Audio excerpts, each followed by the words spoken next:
Olá, a aula de hoje é sobre acidentes ósseos do crânio. Bem, o que vem a ser acidentes ósseos? Então, conceituando, são aspectos estruturais que estão adaptados para funções específicas. Muitas vezes esses acidentes ósseos são do tipo proeminência, ou seja, são projeções que podem ser denominados de processos, tuberosidades, protuberâncias, tubérculos e espinhas.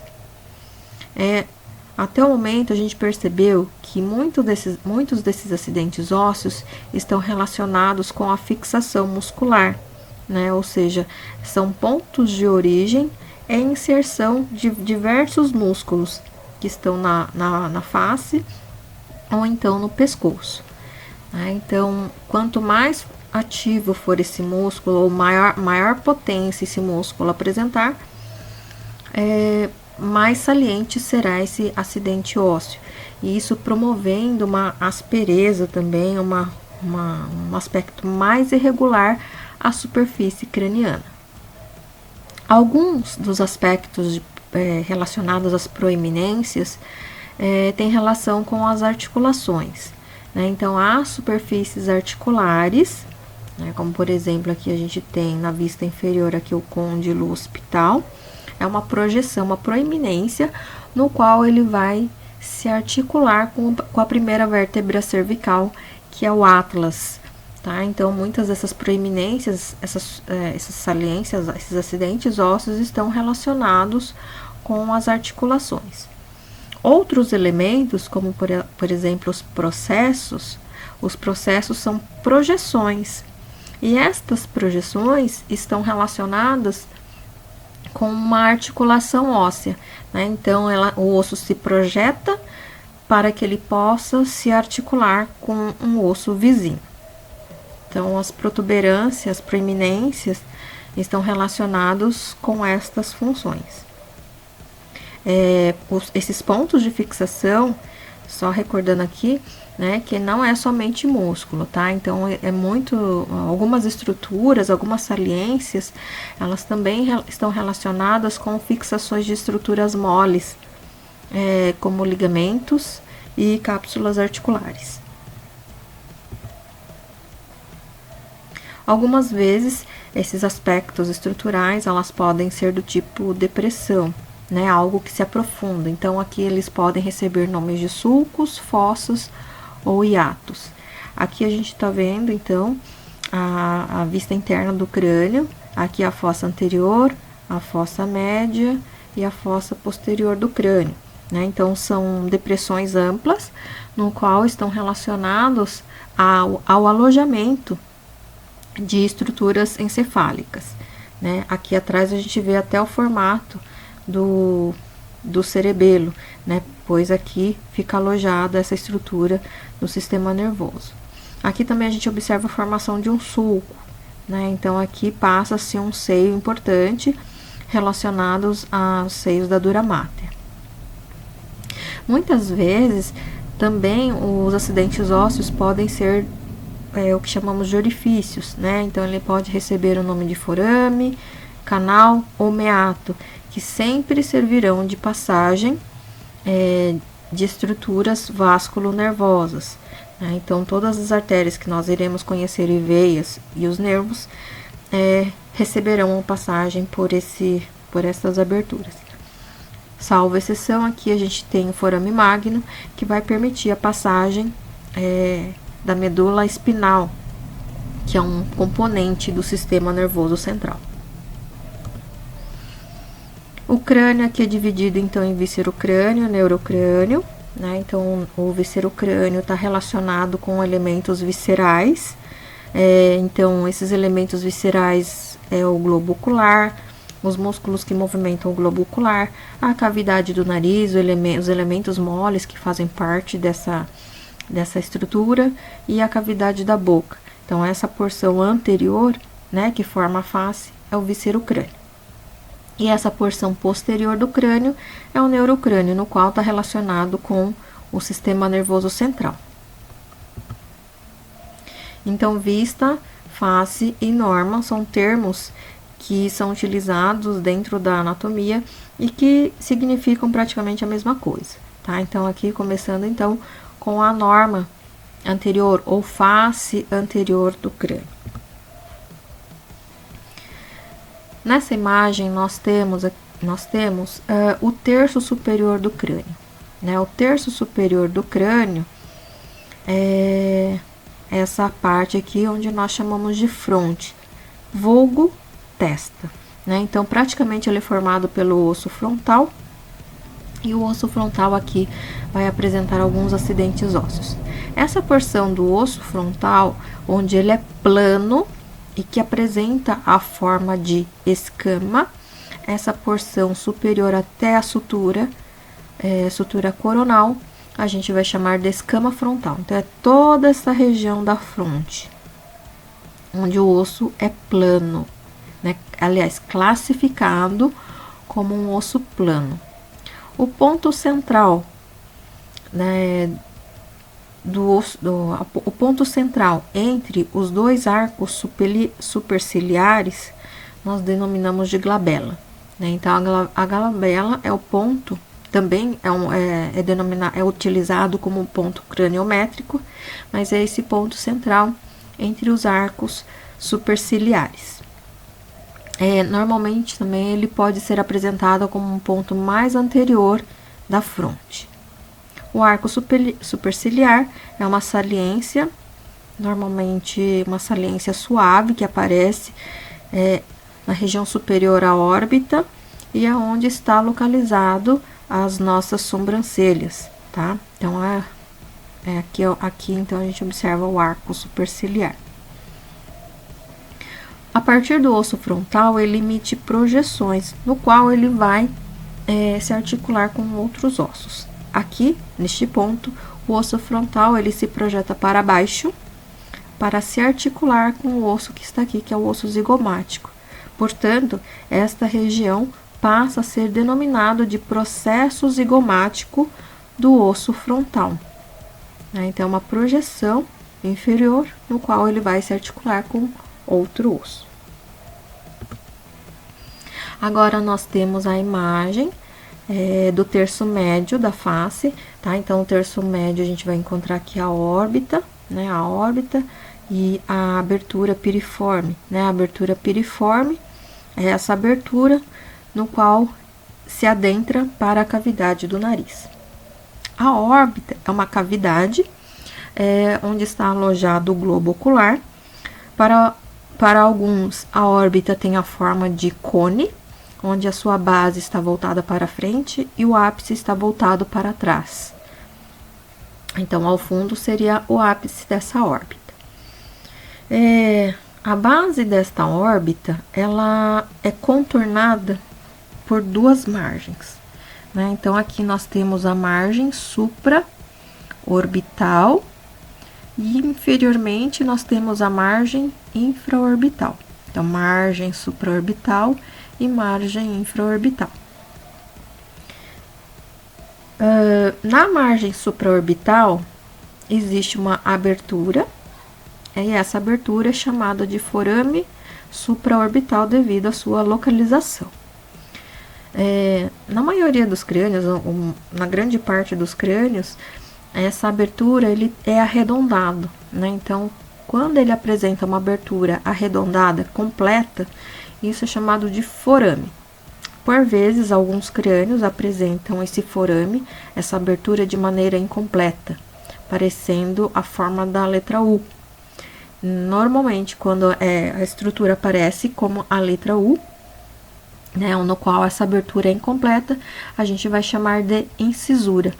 Então, por isso que tá aqui forame barra incisura, porque vai depender do crânio no qual nós estamos analisando. Também, por vezes, esse forame supraorbital não se apresenta sozinho, né? Então, aqui ele é único. No entanto, esse outro lado aqui tem uma outra abertura, né? Então, existem crânios no qual existe um forame supraorbital, que ele é maior, e um acompanhado por um menorzinho aqui, que é o forame supraorbital menor, né? Normalmente é único. Mas, como existem grandes variações anatômicas, isso pode acontecer. Na margem infraorbital, próximo à margem infraorbital, no osso zigomático, no osso maxila, existe uma abertura chamada de forame infraorbital, né? Então, o forame infraorbital serve de passagem para vasos e nervos que recebem este mesmo nome. O forame infraorbital é uma abertura,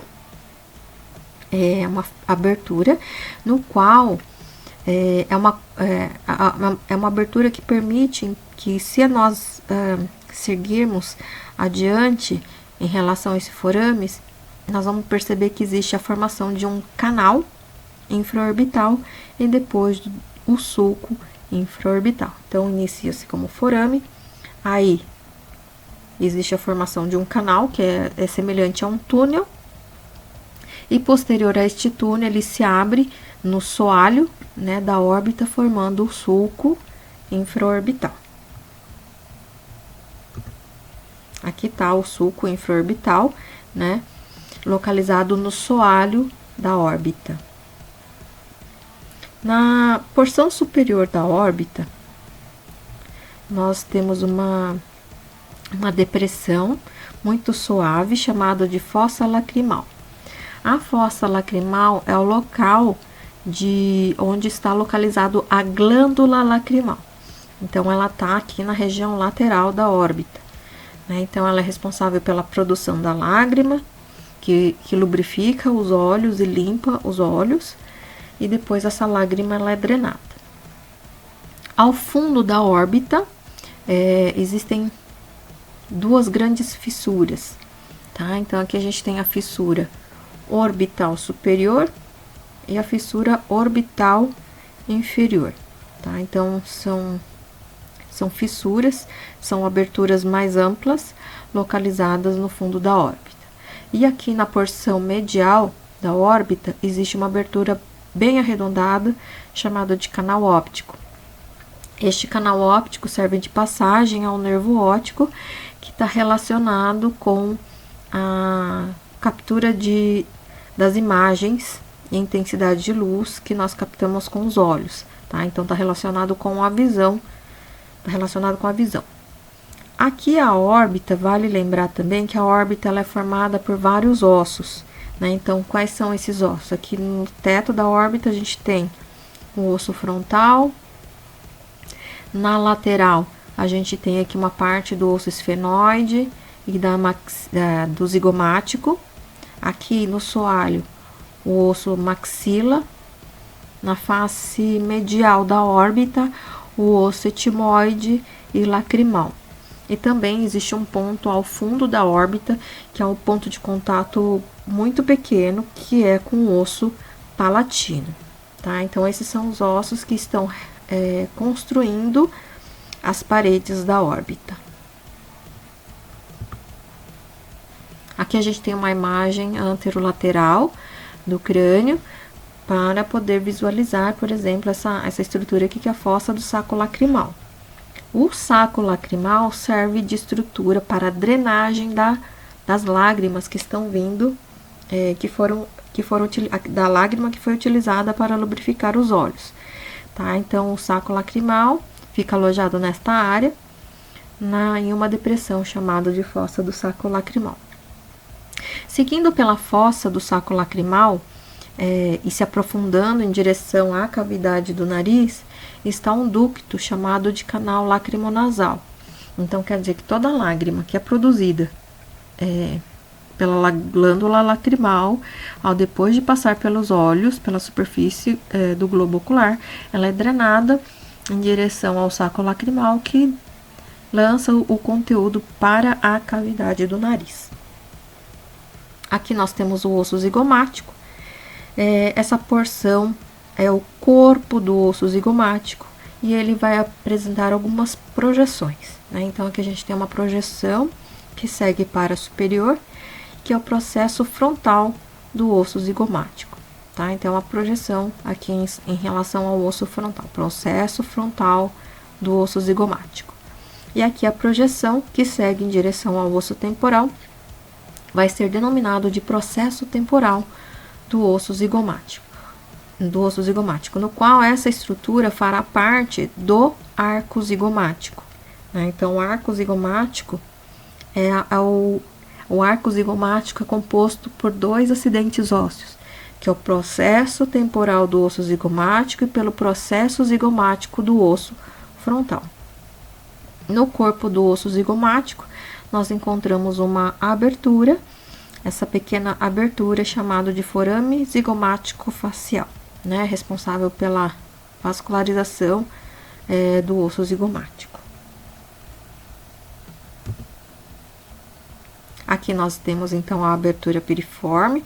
A abertura piriforme, então, é a abertura relacionada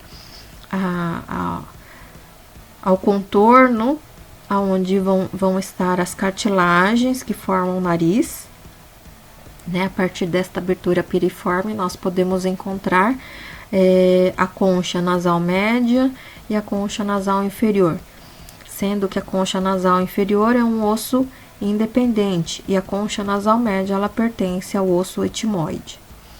Dividindo a cavidade do nariz, existe lá uma estrutura, uma parede mediana, denominado de septo nasal, né? O septo nasal, por sua vez, ele é formado pelo vômer, pelo osso vômer e pela lâmina perpendicular do osso etimoide. Que o espaço, então, sendo demonstrado, onde a gente tem a cavidade do nariz, e aqui esse pontinho anterior da abertura piriforme é o que nós denominamos de espinha nasal anterior. Agora a gente já está chegando ao terço inferior da face, né? No terço inferior da face, nós estamos observando aqui a presença dos dentes. Tanto a maxila como a mandíbula, elas apresentarão espaços nos quais estão alojados as raízes dos dentes, né? Os alvéolos dentais são os espaços onde estão as raízes dos dentes.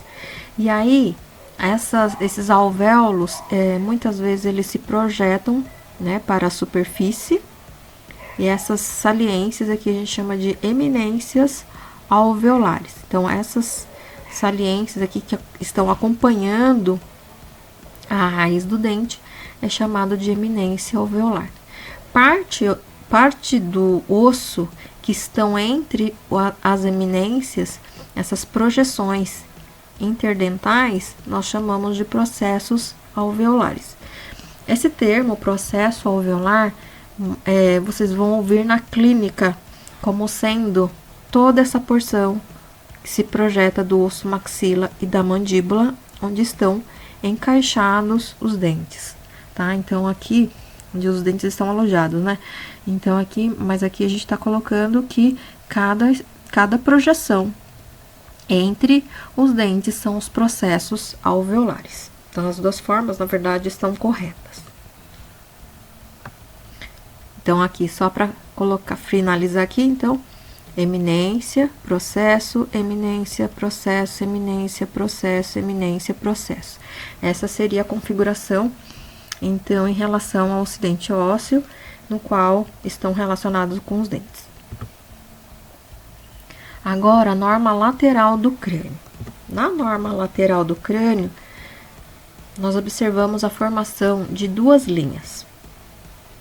A linha temporal superior e a linha temporal inferior. Normalmente, o que nós conseguimos identificar melhor é a linha temporal superior.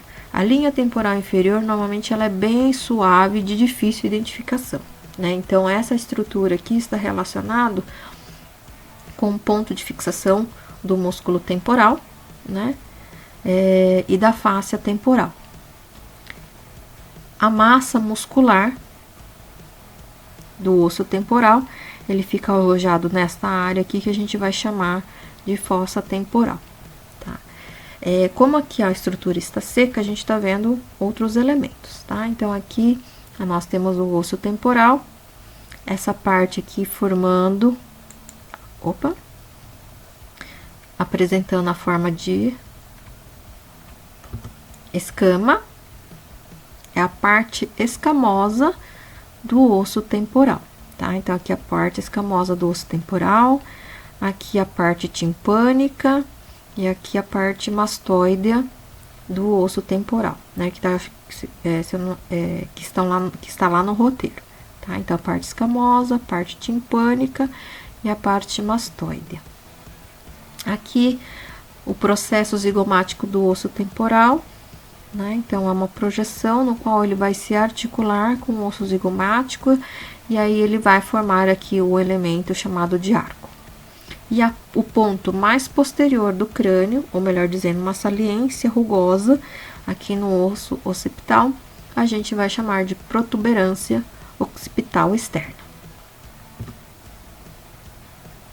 Aqui, a parte timpânica do osso temporal, que tem esse aspecto onde a superfície ela é áspera, tá? Não é uma superfície lisa. A parte timpânica do osso temporal promove a formação de uma abertura. Esta abertura é chamada de meato ou poro acústico externo, né? Que é a abertura da entrada dos sons na nossa orelha. Posterior à parte timpânica, nós temos uma projeção óssea, que é chamado de processo mastoide, né? Então, que serve de ponto de fixação ao músculo esternocleidomastoideo e na sua face interna, na incisura mastoidea, o ventre posterior do músculo digástrico. Aqui alguns elementos relacionados à articulação temporomandibular, né? Então, essa parte do processo temporal, né? Que antes de formar o processo temporal, aliás, o processo zigomático do osso temporal, ele forma uma projeção para baixo, que é chamado de processo retroarticular, tá? Então, essa projeção aqui, bem pequenininha, antes de formar a parte timpânica do osso temporal. E anterior, o tubérculo articular, né? Quando ocorre a abertura, ou melhor, abaixamento da mandíbula, o côndilo da mandíbula se desloca dessa região onde ele está, nesta imagem, e ele se desloca para baixo deste tubérculo articular. Então, processo retroarticular e tubérculo articular são algumas estruturas ósseas relacionadas à ATM. Aí existem 3 fossas, essas 3 fossas são importantes, tá? Que é a fossa temporal, a fossa infratemporal e a fossa pterygo-palatina. Então, a fossa temporal, aqui nós temos o arco zigomático e a linha temporal superior, né? Então, entre a linha temporal e o arco zigomático, esta área ela é ocupada pelo ventre do músculo temporal, né? Então, essa área ocupada pelo ventre muscular eu vou chamar de fossa temporal. Passou abaixo da linha do arco zigomático, onde eu tô com asterisco aqui embaixo, que também é esta área aqui, o arco zigomático seccionado, que é esta área aqui embaixo, é chamado de fossa infratemporal, tá? Então, é um espaço que está medialmente ao ramo da mandíbula, tá? Então, nessa área aqui é chamada de fossa infratemporal. Penetrando na fossa infratemporal, existe uma fenda. Essa fenda bem estreita é a fossa pterygo-palatina, tá? Então, a fossa pterygo-palatina, ela será cobrada quando a gente chegar na aula de vascularização, na aula de irrigação e drenagem, né? Então, por quê? Porque por aí passam vasos importantes que vão fazer o processo de irrigação e drenagem dos dentes da arcada superior, tá? Então, aqui a fossa pterygo-palatina é uma fenda profunda, situada profundamente a fossa infratemporal, tá? Então, aqui a fossa temporal, ocupada pelo ventre muscular do temporal, abaixo do arco zigomático, a fossa infratemporal, e profunda, aqui ó, o arco zigomático foi seccionado, profunda a fossa infratemporal, existe uma fenda que é a fossa ptérigo-palatina, uma fenda bem estreita, né? Que é a fossa ptérigo-palatina. Bom, quais são as estruturas importantes também aqui, né? Então, aqui há a presença da crista infratemporal, né? Então, aqui o osso é esfenoide, em amarelo, o osso esfenoide, e existe uma crista, né? Que é uma projeção voltada para baixo, que é a crista infratemporal. Próximo à crista infratemporal, na fossa ptérigo-palatina, existe uma abertura, um foramezinho, chamado de forame esfenopalatino, né? Então, esfenopalatino, porque uma parte deste forame, ele é composto pelo osso esfenoide e pelo osso palatino, né? Então, é como se fosse a abertura, a órbita, né? Uma parte, então, aqui a gente tem formada pelo osso esfenoide e a outra pelo esfenoide e outro pelo palatino.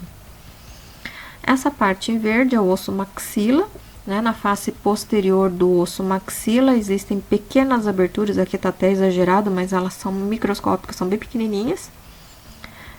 E essas aberturas aqui são chamados de forames alveolares, né? Então, esses forames alveolares também serão importantes no estudo mais à frente, que elas permitirão a passagem dos vasos alveolares e que vão promover a irrigação dos dentes da arcada superior. Aqui a maxila forma um contorno posterior aqui ao terceiro molar, né? Essa saliência aqui nós denominamos de tuberosidade. Alguns livros trazem como tuber da maxila, tá? Então, tuberosidade ou tuber da maxila significam a mesma coisa, tá? Que é palpável, é possível palpar essa saliência passando-se o dedo na margem posterior, né? A margem posterior do terceiro molar, tá? Nessa área aqui, aqui nessa imagem a gente não vai conseguir identificar, mas essa área toda aqui, ela está sendo ocupada, é um espaço aéreo que a gente vai chamar de seio maxilar, tá? Então, aqui é o seio maxilar. Aqui nós temos a vista interna do crânio. No crânio, ele é dividido em fossa anterior, fossa média e fossa posterior. E a gente consegue identificar várias estruturas aí. Na fossa anterior do crânio, aqui nós temos o osso frontal, né? Uma vista superior da parte interna do crânio, né? E aí, na parte central, existe uma abertura, e esta abertura está relacionada com o osso etimoide, né? Então, aqui é o osso etimoide. Ele faz uma projeção, essa projeção é chamada de crista etimoidal ou crista Galli, né? Então, dependendo do atlas, tá lá como crista etimoidal ou crista Galli. Na base da crista etimoidal, existe uma lâmina, né?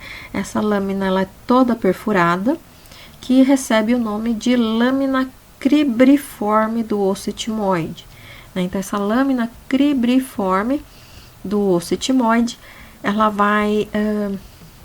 permite a passagem dos pequenos nervos olfatórios em direção ao encéfalo, tá? Então, os nervos olfatórios, elas estão no epitélio nasal, né, responsável pela captação dos cheiros. Elas atravessam essa lâmina cribriforme e se projetam, então, para o encéfalo. Aqui atrás, fazendo parte do osso esfenoide, a asa menor do osso esfenoide, né, se projetando para a lateral. Na parte média ou fossa média do crânio, nós vamos encontrar aqui a asa maior do osso esfenoide. Então, a asa menor é superior e a asa maior é posterior, tá? Então, ela fica lá na fossa média do crânio. Projetando aqui né? Então, projetando aqui, existe o processo clinoide anterior e o processo clinoide posterior, como se duas projeções tentassem se encontrar, tá? Então, processo clinoide anterior, processo clinoide posterior. E aí, essa área central aqui, que é uma depressão, é chamada de cela turca, ou, na nomina nova, fossa hipofisal, tá? Então, cela turca, fossa hipofisal, é o local onde está alojada a glândula hipófise, né? Então, a glândula hipófise é uma importante glândula, que ela é bem pequenininha, né? E aí ela secreta vários hormônios que controlam todas as outras glândulas do nosso corpo. Então, ela está apoiada exatamente neste ponto aqui. Isso que a gente está vendo, essa abertura aqui, ela não está sendo indicada nesse slide, mas ela já foi vista. É lá na órbita, isso aqui é a abertura de passagem do forame do canal óptico. Tá? Então, aqui é o canal, as duas aberturas do canal óptico. Aqui na fossa média, nós encontramos várias aberturas, tá? Então, isso aqui é a parte escamosa do osso temporal, tá? Então, aqui, essas aberturas, a gente tem o forame redondo, tá? Então, forame redondo, o forame oval e o forame espinhoso, nessa sequência. Forame redondo, forame oval, como tá deste lado, tá maior, tá melhor, né? Forame oval. E aqui pequenininho o forame espinhoso, que mal dá pra ver aqui neste outro lado, tá? Então, nesta sequência, nós temos esses três forames que servem de passagem para os nervos cranianos. Então, forame redondo, forame oval e forame espinhoso. Internamente a esses três forames, existe aqui o forame lacerado, tá? Então, forame lacerado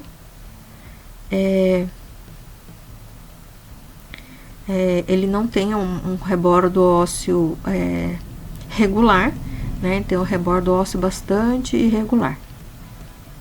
Essa parte do osso temporal, que é maciça, nós vamos denominar de parte petrosa do osso temporal. Nessa parte petrosa do osso temporal, que é uma parte maciça do osso, está alojado estruturas relacionadas ao equilíbrio e à audição, né? Então, existe lá a cóclea e o labirinto, que são duas estruturas importantes, estão alojadas exatamente dentro dessa porção petrosa. Aqui na vista interna existe, acho que na outra próxima imagem a gente vai conseguir ver melhor, que é o meato acústico interno, e depois aqui o forame, o canal carotídeo, que a gente vai conseguir ver melhor numa vista inferior do crânio. Na vista posterior, então aqui na vista posterior, continuando, a gente tem aqui a parte petrosa do osso temporal. Esta abertura é o poro ou meato acústico interno. Por aqui vai passar o nervo facial, tá? Então, aqui, meato acústico interno. O forame magno, no qual vai permitir a passagem da medula espinal, que é uma importante parte do sistema nervoso. E próximo aqui, o forame magno, uma depressão chamada de sulco do seio sigmoide, né? Então, o sulco do seio sigmoide é uma marca deixada por seios da dura mater. Seios da dura mater servem para drenagem do sangue proveniente do encéfalo, né? Então, ela vai cair lá na veia jugular. Tá? Então, aqui o sulco do seio sigmoide. E essa marca deixada aqui é a fossa do cerebelo, onde se encaixa, né, essa estrutura do sistema nervoso central, está relacionado com o equilíbrio. E aqui, essa parte aqui é o sulco do seio transverso. Aqui vai estar, então, também a protuberância occipital interna, tá? Que é essa saliência aqui. E aí, a partir daqui, o sulco do seio transverso, depois o sulco do seio sigmoide, que vai lançar um conteúdo pela veia jugular, tá? Então, são marcas deixadas por estruturas vasculares, né? Deixando suas marcas aqui.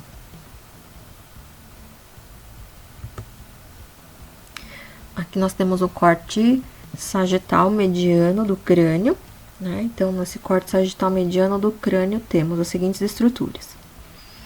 Aqui, percorrendo pelo osso parietal, né? Então, essa marca aqui são as marcas deixadas pelos vasos sanguíneos intracranianos, tá? Então, essa daqui, especificamente, é o sulco da artéria meningea média, como o nome já tá dizendo, né? Sulco da artéria, ou seja, da artéria meningea, que vai fazer a irrigação média, né? Que tem a posição média em relação aos demais. Então, elas deixam marcas. Então, quanto mais idoso for o crânio, mais profundas são as marcas deixadas por estes vasos. Aqui, o espaço no osso frontal, dentro do osso frontal, o seio frontal. Aqui mostrando o septo nasal, né? O septo nasal formado por esta parte aqui, que a gente vai chamar de lâmina perpendicular do osso etimoide, que é uma projeção do osso para a cavidade do nariz. Aqui nesta região vai estar localizada a lâmina cribriforme do osso etimoide, e essa projeção interna aqui, em forma de montanha, é a crista galli, ou crista etimoidal. Aqui o septo nasal, então, formado por esse osso, que é o osso vomer, tá? Então, septo nasal formado pela lâmina perpendicular do osso etimoide e pelo vomer. Posterior ao septo, existe outro espaço. Esse espaço é chamado de seio esfenoidal, né? Seio esfenoidal, que é um dos seios paranasais. Aqui a gente consegue ver melhor, ó, aqui, né, a parte petrosa do osso temporal. Na parte petrosa do osso temporal, o meato poroacústico interno. E aqui na base, aqui é o contorno da abertura do forame magno, né? Então, essa abertura, próximo à abertura do forame magno, aqui a gente tem uma abertura para a passagem do nervo hipoglosso. Então, recebendo o nome de canal do nervo hipoglosso, que vai ser importante nervo, um dos importantes nervos cranianos relacionados à inervação da língua, né? Então, recordando lá, glosso é sempre referente à língua. Aqui a gente tem uma vista interna da cavidade do nariz, né? Foi removido o septo nasal, então aqui a concha nasal superior, a concha nasal média, que fazem parte do osso etimoide, e a concha nasal inferior, tá? Essa parte rosa é o osso palatino e o osso esfenoide. Então, aqui a gente tem uma abertura que é o forame esfenopalatino. Esse forame esfenopalatino, ele foi comentado lá atrás, quando eu falei da fossa ptérigo-palatina, né? Que ele é formada por esses dois ossos. Aqui, recordando que a gente tem a lâmina perpendicular do osso palatino, tá? Então, formando a parede lateral, formando a parte posterior e lateral da cavidade do nariz.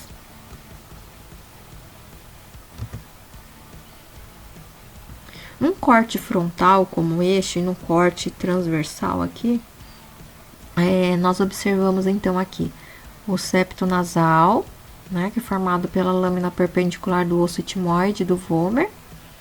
Aqui a projeção, que é a concha nasal média e a concha nasal inferior.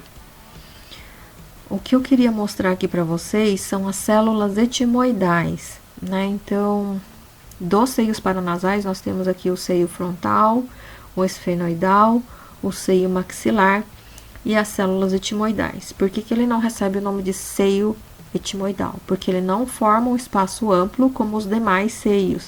Eles formam pequenos espaços. E esses pequenos espaços são denominados de células, né? Então, aqui vejam entre os dois globo oculares, né? Então, aqui, na verdade, o globo ocular foi removido, tecido adiposo que acomoda o globo ocular, e esses espaços aqui, que são as células etimoidais. Aqui o seio maxilar, né? Mostrando que ele tem contato com a cavidade do nariz. Só um parênteses aqui, pra gente, já que nós estamos aqui no seio maxilar, o seio maxilar, então, é uma cavidade dentro do osso maxila, que é revestido com uma mucosa.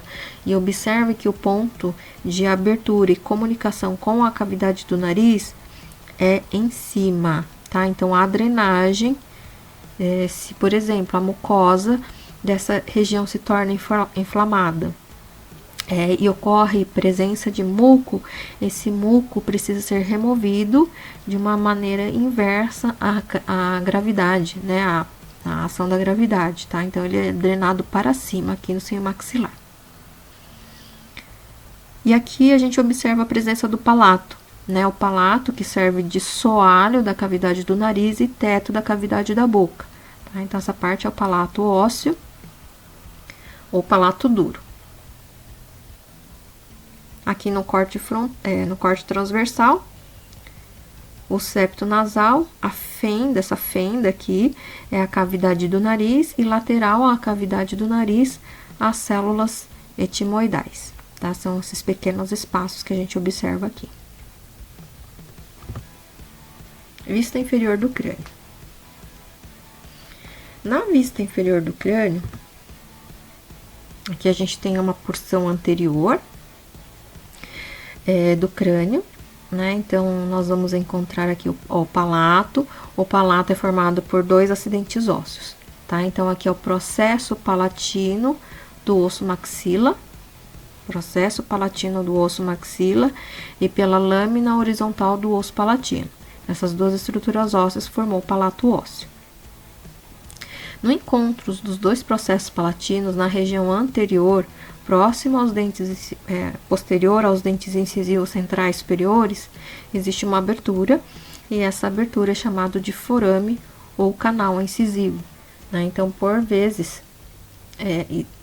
palato, só recordando que o palato duro serve de teto da cavidade da boca e soalho da cavidade do nariz, né? Então, por vezes, ele apresenta em forma de forame, que é só uma abertura, ele pode também formar um canal, como se fosse um túnel, né, de passagem para vasos sanguíneos. Então, canal ou forame incisivo. Na região do palato, do osso palatino, existem aqui algumas aberturas, que a gente vai chamar de forame palatino maior. E aqui não está representado, mas existe uma abertura menor aqui, mais para posterior, que é o forame palatino menor, tá? Então, forame palatino maior e forame palatino menor. Não foi indicado, mas aqui está a espinha nasal posterior, tá? Lembrando que a espinha nasal posterior, a espinha nasal posterior está na região posterior ao palato ósseo. Aqui a gente tem o processo pterigóideo, né? O processo pterigóideo tem uma depressão, que a gente vai chamar de fossa pterigóidea. Inferior à fossa pterigóidea, inferior porque a gente tá vendo a vista inferior, tá? Tem que colocar na posição anatômica. Inferior, voltado para baixo, a gente tem uma projeçãozinha aqui, que é o âmulo pterigóideo, né? Lembrando que o âmulo pterigóideo é aquele ponto de flexão, ou ponto de dobra, ou de contorno do músculo tensor do alvéolo palatino, tá? Aqui o âmulo pterigóideo. E aqui só um asterisco, que é o elemento dental alojado no alvéolo dental e está limitado pelos septos interalveolares, tá? Então, aqui está o dente, a raiz do dente está alojado dentro do alvéolo dental, e cada alvéolo dental é separado por paredes ósseas chamadas de septos interalveolares, né? Separando, então, as raízes dos dentes. Aqui, aproveitando para observar, o arco zigomático.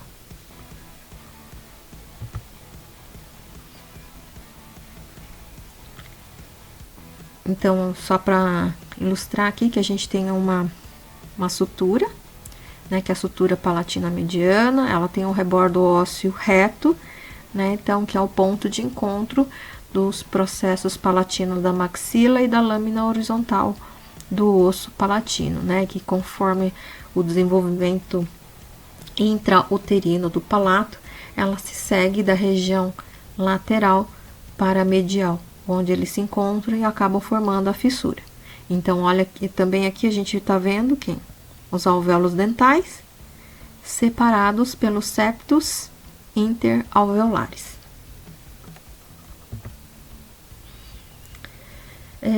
Aqui então a gente já está na parte média, né? Na parte média, se a gente tá dividindo a face inferior do crânio em 3 porções, a gente está na face média.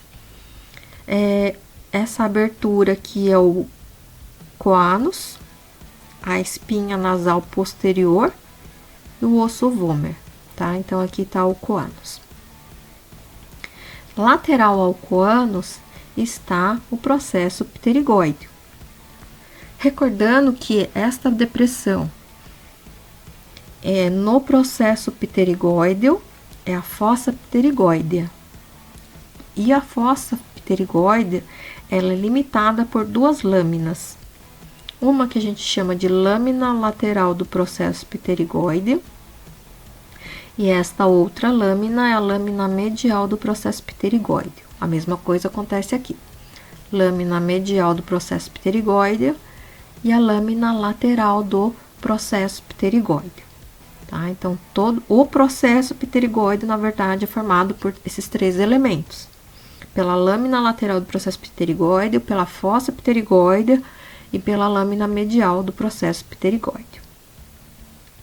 Posterior ao coânus, nós vamos encontrar aqui, isso aqui pertence ao osso occipital, né? Porque exatamente neste ponto, que a gente está observando aqui uma sutura, é uma sincondrose, a sincondrose esfenopalatina, mas que essa sincondrose ela está fechada, porque isso aqui pertence a um crânio adulto, né? Então, para posterior, a partir deste ponto, este ponto aqui é a parte basilar, do osso occipital. E é exatamente nessa parte basilar do osso occipital existe uma pequena projeção chamada de tubérculo faríngeo. O forame magno, nas margens laterais do forame magno, está a presença do côndilo occipital, né? O côndilo occipital que está relacionado com a articulação, é uma projeção que vai se articular com o atlas. Lateral a ele, nós vamos encontrar uma massa óssea, que é chamado de processo mastoide, né? Que é o ponto de fixação do músculo esternocleido mastoide. Anterior a ele, uma projeção óssea afilada, denominado de processo estiloide, né? Que serve de ponto de fixação para ligamentos e músculos. Aqui o arco zigomático, ao término do arco zigomático aqui há uma depressão, e esta depressão é chamada de fossa da mandíbula, né? Onde ele vai se encaixar com o côndilo da mandíbula na articulação temporomandibular.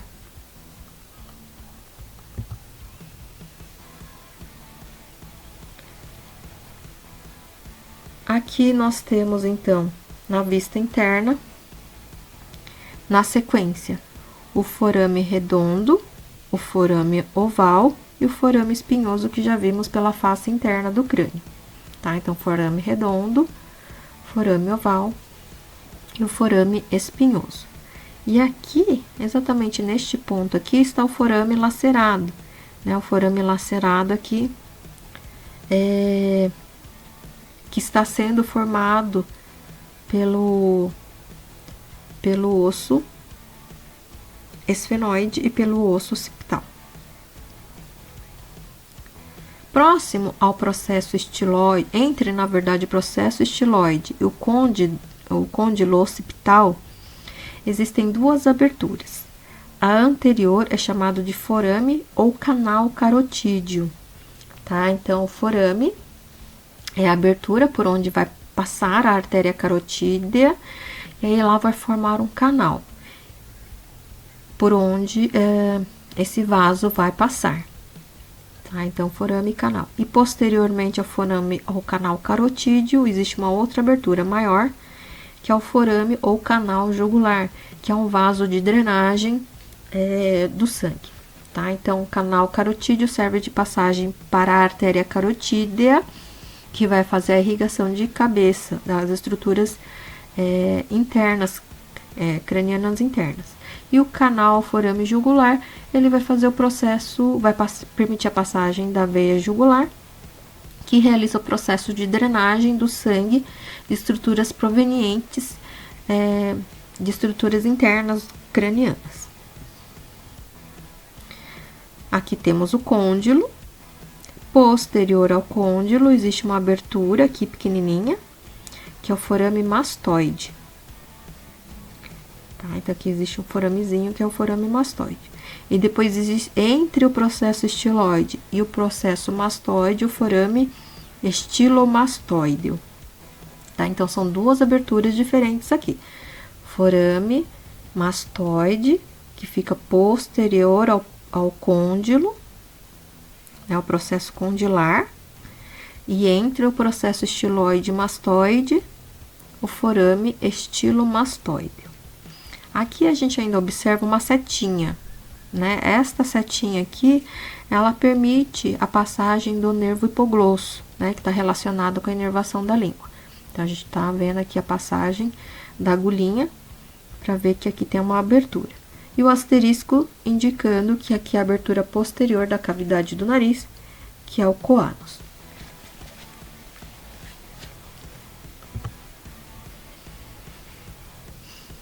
Aqui também temos, então aqui a gente tem o coânus.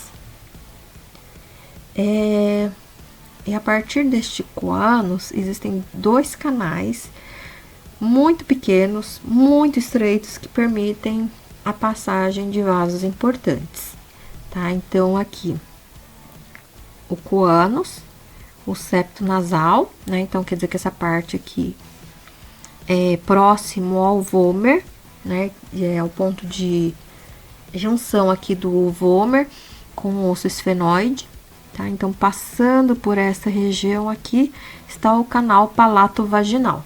É exatamente esse nome, canal palato-vaginal.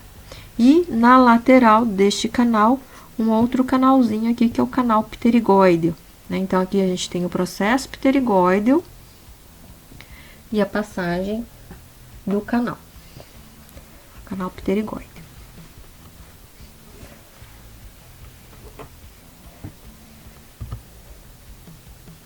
Vista posterior do crânio. Na vista posterior do crânio, observamos aqui que os ossos parietais, nessa imagem ela não está tão evidente, mas existem alguns crânios que é possível identificar que o osso parietal forma uma saliência exatamente nesta região aqui, tá? Então, essa saliência a gente vai chamar de tuber parietal. Sutura sagital. Próxima à sutura sagital, na região posterior, existem a presença dos forames parietais, tá? Então, são aberturas que permitem passagens de vasos que estão na posição intracraniana para uma posição extracraniana, tá? Então, são os forames parietais. Nem sempre estão alinhados à mesma altura. Podem estar alinhados em posições diferentes, como a gente está vendo aqui. Aí, o osso occipital formam dois traçados, né? Então, aqui a gente tem a linha nucal superior e a linha nucal inferior, que servem de fixação, ponto de fixação de músculos como o músculo occipitofrontal e músculos que fazem o movimento da cabeça e do pescoço.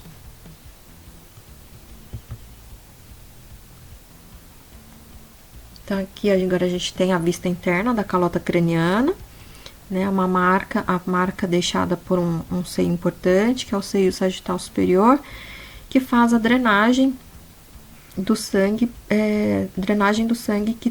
que é proveniente de elementos internos do crânio.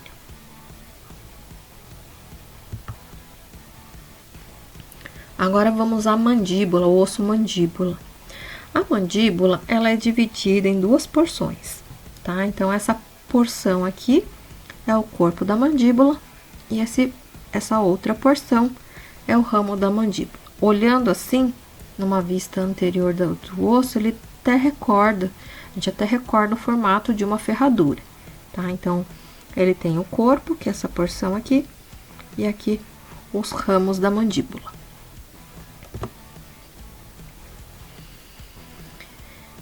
No ramo da mandíbula, ele é formado pelos seguintes acidentes ósseos. Primeiro, aqui ele tem o que chamamos de processo condilar, também denominado de cabeça da mandíbula, que é o ponto de articulação com o osso temporal, né, formando a articulação temporomandibular.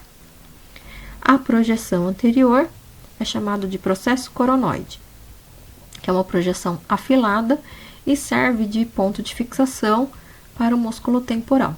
Entre o processo coronoide e o processo condilar, existe a formação dessa estrutura em U. Toda vez que a estrutura vem em U, é uma incisura. Então, aqui nós temos a incisura da mandíbula. O ramo da mandíbula, normalmente, ele é quadrangular, né? Ele tem esse formato quadrangular, sendo que a face externa, ela é áspera, né? Então, essa face externa é chamada de tuberosidade massetérica, no qual, onde o músculo masseter se insere. Aqui, terminando a porção inferior do ramo da mandíbula, ele vai formar um ângulo, que é o ângulo da mandíbula. Deixa eu voltar aqui. E agora temos o corpo, né? O corpo da mandíbula, recordando que essa saliência anterior, que é uma saliência triangular, na face anterior, na porção inferior e anterior da mandíbula, que é chamada de protuberância mentual, tá? Então, o ponto mais anterior aí do corpo da mandíbula. Lateral à protuberância, a presença da abertura, que é o forame mentual, né? Que serve de passagem para vasos e nervos. Aqui a gente observa também um traçado suave, que é denominado de linha oblíqua, né? Que ela vem lá do processo coronoide e vem aqui na região do terceiro molar, que é a linha oblíqua. Na vista anterior, a gente observa então a formação da eminência, as alveolares e processos alveolares, como a gente já viu lá na maxila. A protuberância mentual, então, é essa área saliente, triangular e anterior da mandíbula. A gente até observa aqui a formação de uma sínfise, né? Então, na vida intrauterina, a mandíbula ela é formada por duas partes ósseas que se fundem em uma região chamada de sínfise mentual, né? Essa sínfise mentual, depois ela sofre um processo de ossificação, tornando a mandíbula um osso único. A partir da protuberância mentual, existem duas saliências ósseas muito delicadas, que são chamadas de tubérculo mentual, tá? Então, são duas saliências exatamente neste ponto.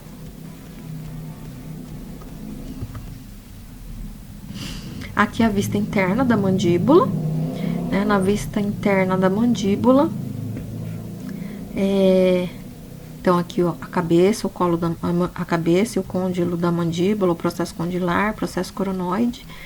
Na face interna do ramo da mandíbula, existe uma abertura, e esta abertura é chamada de forame ou canal da mandíbula, né? Lembrando que aqui, então, tem o forame, que é a abertura, e a partir do momento que o vaso penetra por este forame, ele vai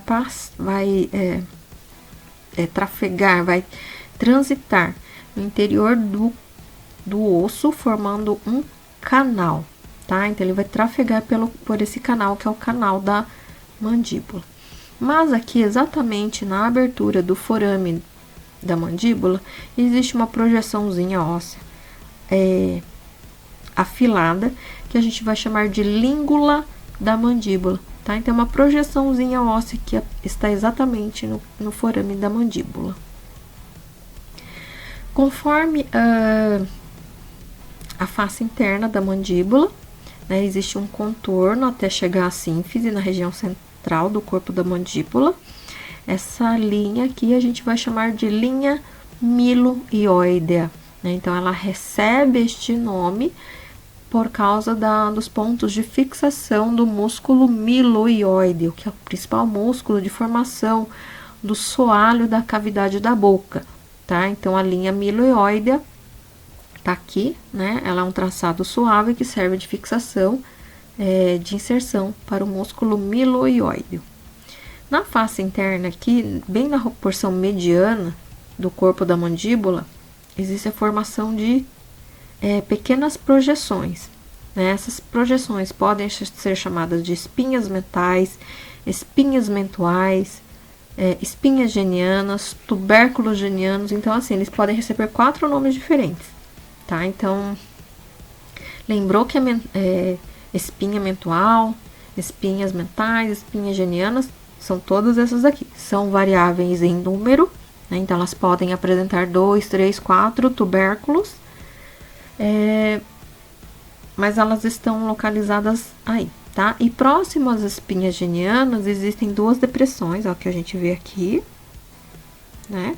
Essas 2 depressões são as fossas digástricas, que servem de ponto de fixação para o ventre anterior do músculo digástrico, tá? Então, tá aqui a depressãozinha. Na face interna do ramo da mandíbula, ainda a gente tem aqui uma estrutura áspera, né? Uma superfície rugosa, que é chamada de tuberosidade pterigoide, que é o ponto de fixação, então, do músculo pterigoideu medial, né? Então, recordando que o ramo da mandíbula, em sua face externa, está localizado o músculo masseter, e na face interna está localizado o músculo pterigoideu medial. Aqui também encontramos uma área triangular, que é chamado de trígono retromolar. E no trígono, que é essa área triangular posterior ao terceiro molar, há uma depressão, que é a fossa retromolar.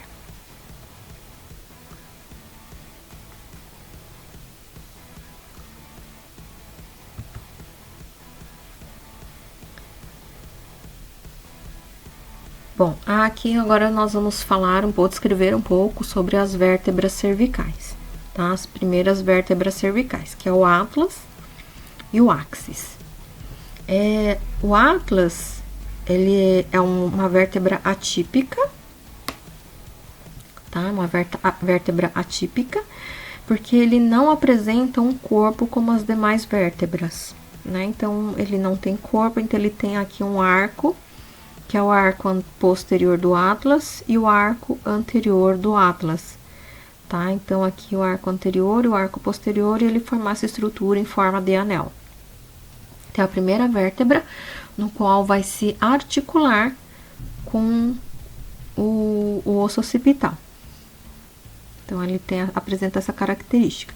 Ele tem o forame vertebral, tem os forames forame dos processos transversos, mas ele não tem corpo. O axis, por sua vez, também é outra vértebra atípica.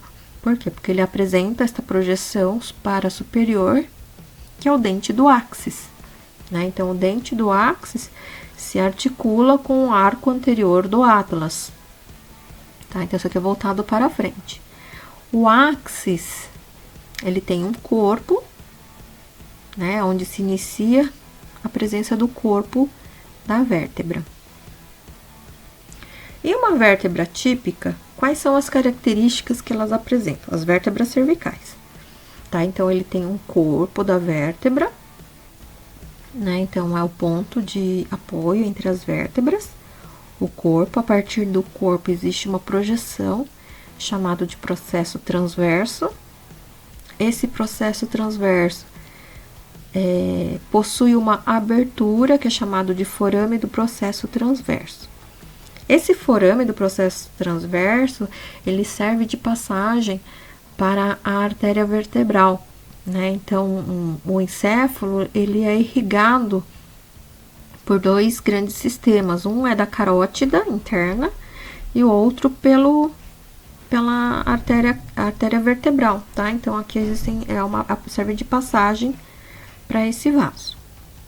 Posterior ao processo transverso, existe aqui o processo articular, tá? Então, aqui o processo articular, esse processo articular, ele tem uma face voltada para cima e uma outra face voltada para baixo, tá? Porque ele vai se articular com uma vértebra acima e uma vértebra abaixo. Ele forma um arco posterior. O arco posterior, junto com o corpo da vértebra, ele forma essa abertura chamada de forame vertebral, no qual vai passar aqui a medula espinal, que pertence ao sistema nervoso central. O arco posterior da vértebra tem uma projeção para posterior, chamado de processo espinhoso, e que esse processo espinhoso, ele é bifurcado, né? Ele é dividido, ele apresenta uma bifurcação. Então, em relação à vértebra típica, ele vai apresentar o corpo, o processo transverso, o forame do processo transverso, o processo articular, já está dizendo que está relacionado com a articulação, o forame vertebral e um processo espinhoso, tá? Então, essas são as características das vértebras. E, por fim, o ocioide, que é estudado junto com os músculos supra e infraioideus, né? Então, o osso ioide é um osso que não se articula com nenhum outro osso do corpo, né? Porque ele está sustentado por músculos supra e infraioideus. Ele é formado por um corpo, né? Que é essa parte anterior do osso, e tem quatro projeções, sendo duas projeções superiores que são pequenas, denominados de corno menor, e aí outras duas projeções maiores, denominados de corno maior. E aí ele também tem esse formato, né, que recorda a forma de ferradura, tá? Bem, então aqui encerramos a aula sobre os acidentes ósseos. Qualquer dúvida, postem lá no fórum.